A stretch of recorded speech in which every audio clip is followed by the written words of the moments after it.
Yoga toujours inclut quelques moments.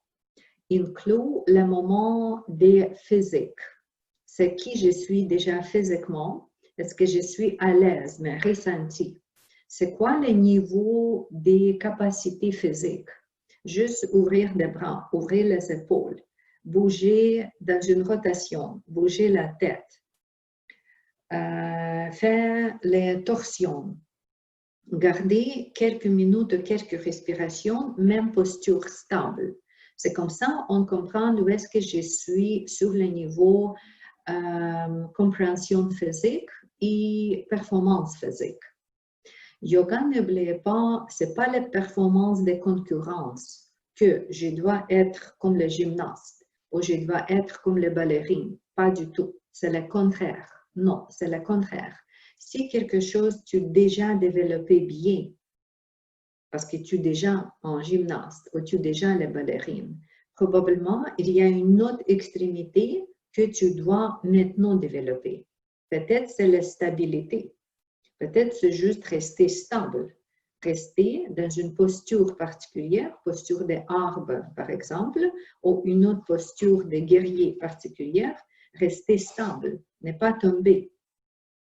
Oui, ne pas changer, mais le contraire.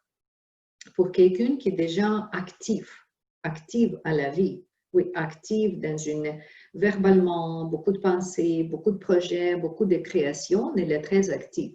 Yoga pour lui, c'est développer pas d'activité, mais une autre partie d'équilibre. C'est entrer dans un silence, c'est rester passif. Parce qu'il n'oubliez pas que le yoga, Hatha Yoga aussi, il y a deux parties, Ha et Tra.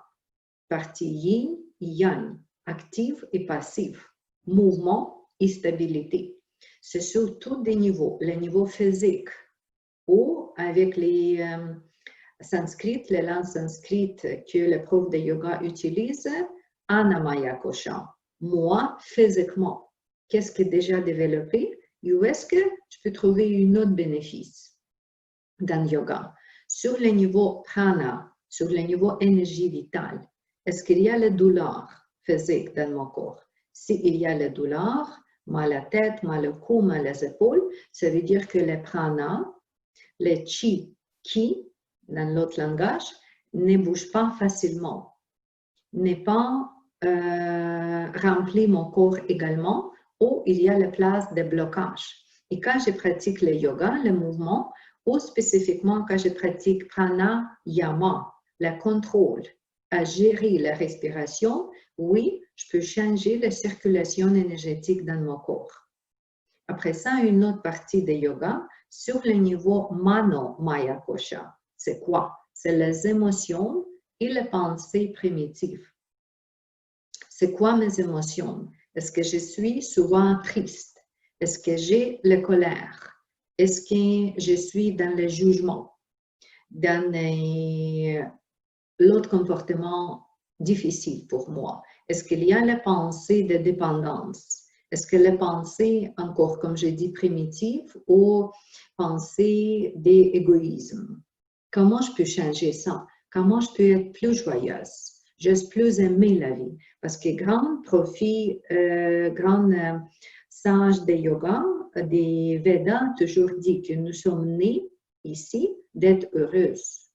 Et c'est ça, le yoga comme tel, grand concept de yoga. Yoga comme la thérapie holistique, peut équilibrer mes émotions.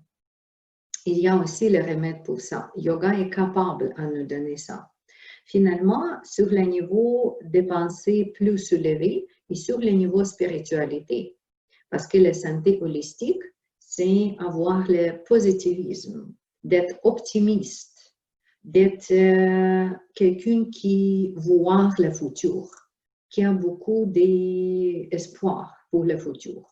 S'il n'y a pas cette partie de ça, OK, les gens tombent dans une dépression, les gens viennent dans une arrêter sa vie. Pourquoi? Parce qu'il a côté réunion avec la grande spiritualité, avec grande conscience, au Vijna Maya Kosha, au Ananda, les bliss, la béatitude, les joies classiques, les joies idéales. Oui, Ananda Maya Kosha n'est pas encore développé pour quelqu'un qui est encore pessimiste ou qui ne trouve pas le sens à vivre. Et aliment dans ce sens-là, changer la pensée, utiliser la respiration, utiliser les gestes, les mudras, utiliser les mantras. C'est aussi la partie des yoga thérapeutiques ou des connaissances ayurvédiques, yoga, comme les parties de Ayurveda, comme les parties des consciences à la vie, la longévité. C'est tout ça qu'on peut explorer avec le yoga, explorer pour soi-même, juste changer la vie, juste vivre mieux, plus légère, d'être joyeuse, d'être content, profiter de la vie au lieu de rester dans les souffrances. Par les pratiques physiques, par la méditation, par la respiration, mudra, par le mental, travail sur le mental, alignement. Oui, et c'est tout ça que yoga signifiait.